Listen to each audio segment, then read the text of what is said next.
안녕하세요. 한국사회 이해과정 시간입니다.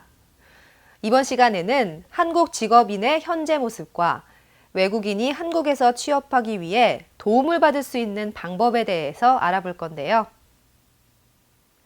제 옆으로 보이는 이 그림은 터키의 화가인 하칸 규소이트라크가 그린 직업소개소라는 작품인데요. 직업소개소에 몰려든 수많은 사람들을 보면 직업을 구하기가 무척 힘들다는 것을 알 수 있습니다. 한국 역시 일자리를 찾기 위해 많은 사람들이 노력하고 있는데요. 하지만 최근 일자리 구하는 것이 힘들어지면서 사회적 문제로 떠오르고 있습니다. 여러분은 현재 일을 하고 있나요? 어떤 방법으로 그 일을 찾았나요? 오늘 이 시간을 통해 한국에서 취업을 하기 위한 여러 방법에 대해 알아보고 또 비교하는 시간을 갖길 바랍니다.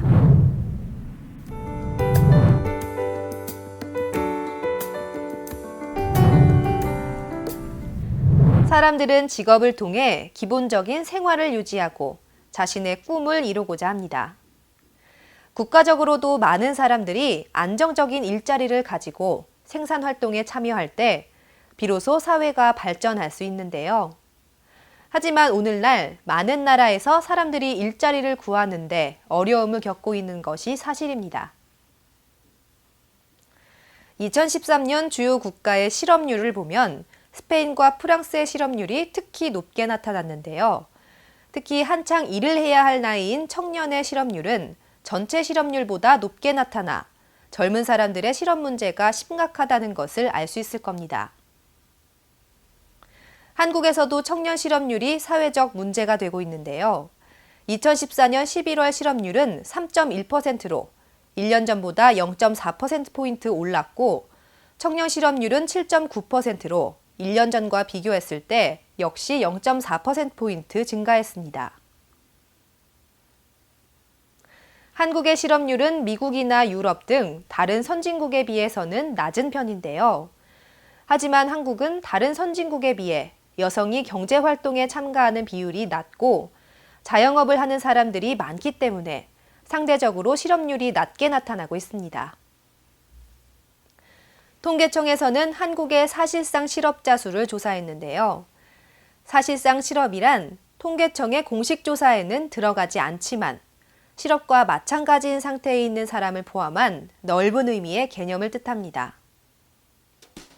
사실상 실업자 수의 그래프를 보면 2012년 297만 8천 명, 2013년 298만 4천 명에서 2014년에는 300만 명을 훌쩍 넘어섰는데요.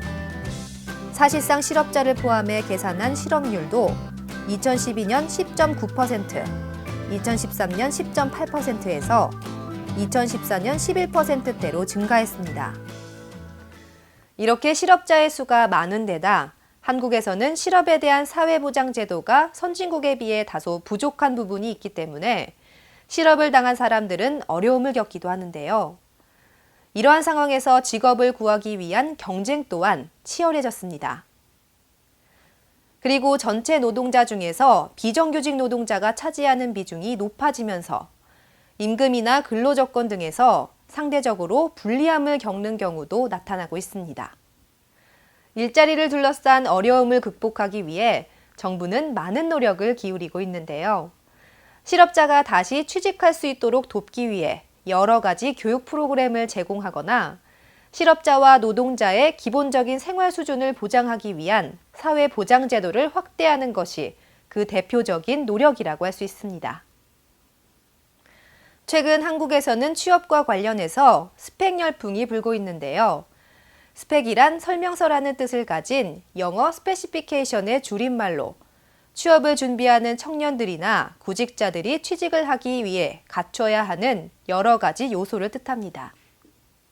최근 한국에서도 취직 경쟁이 치열해지면서 이러한 스펙을 갖추는 것이 무척 중요해졌는데요. 취업준비생들은 직장을 구할 때 다른 사람들보다 더 나은 인력으로 인정받으려고 합니다. 취직자들 사이에서는 흔히 5대 스펙 또는 8대 스펙을 갖춰야 한다고 말하는데요. 5대 스펙이란 출신 학교, 학점, 영어 점수인 토익, 해외 연수, 각종 자격증을 갖춘 것을 뜻하고 여기에 봉사활동, 인턴십, 상을 받은 경력 등을 더하면 8대 스펙이라고 부릅니다. 스펙 자체가 능력은 아니기 때문에 지나치게 스펙에 집중하는 데 대한 부정적 의견도 있는데요. 하지만 취직할 때 자신의 능력을 보여주는 객관적인 근거 자료가 될 수 있다는 점에서 완전히 무시할 수는 없는 게 사실입니다.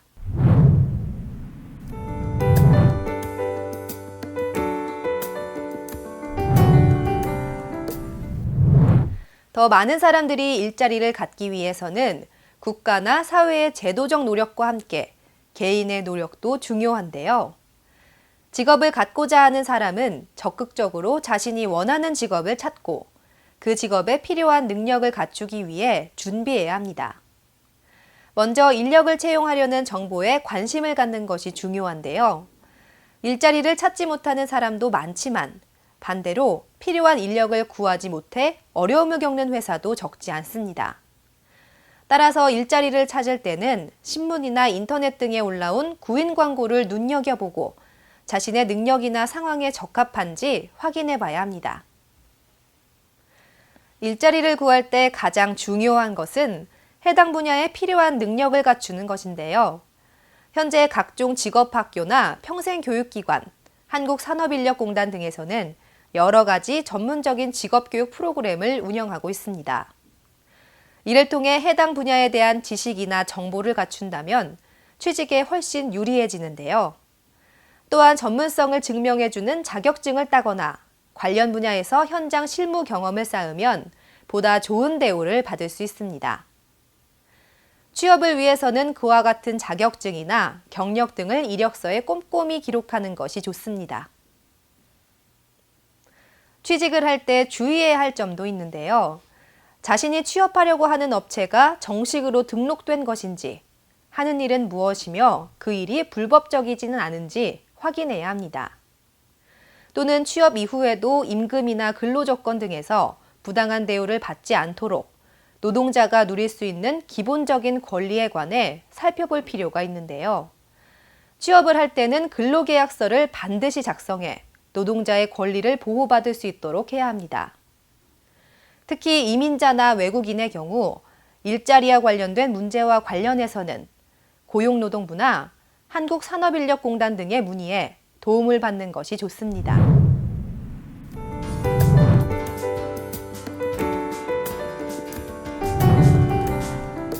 이곳은 한국산업인력공단인데요. 한국산업인력공단에서는 외국인 근로자의 취업과 생활에 도움을 주기 위해 한국외국인력지원센터를 운영하고 있습니다. 이곳에서는 외국인 근로자의 취업과 관련된 무료 상담을 하고 있는데요. 그 밖에 한국어와 컴퓨터 등 다양한 교육 프로그램과 무료 의료 서비스 안내도 제공하고 있습니다. 저희 한국외국인력지원센터는 외국인 근로자, 중국 동포 등 한국에 체류하고 있는 외국인 근로자들에 대한 법률, 노무 상담, 또 교육 지원 등을 하고 있습니다. 그 이주민들이 한국에서 생활하실 때 이제 언어 소통 문제 때문에 가장 고생을 하시는데 이제 그런 도움을 드리기 위해서 한국어 포함 15개 언어로 이제 그 언어 지원 및 상담을 하고 있습니다. 특히 근로 현장에서 발생하는 임금체불, 산업재해, 사업장 변경, 출입국 체류 문제라든지 또는 각종 생활에서의 생활 법률 관련한 상담과 지원을 하고 있습니다. 또 중대사업으로서 이제 그분들이 한국에 적응할 때 가장 필요한 한국어 교육, 또 이제 컴퓨터, 태권도 등 이런 교육 지원도 함께 하고 있습니다. 지금까지 한국 직업인의 현재 모습과 외국인이 한국에서 취업하기 위해 도움을 받을 수 있는 방법에 대해 알아봤는데요. 배운 내용을 정리하면서 한국 사회를 이해하는 시간을 갖길 바랍니다.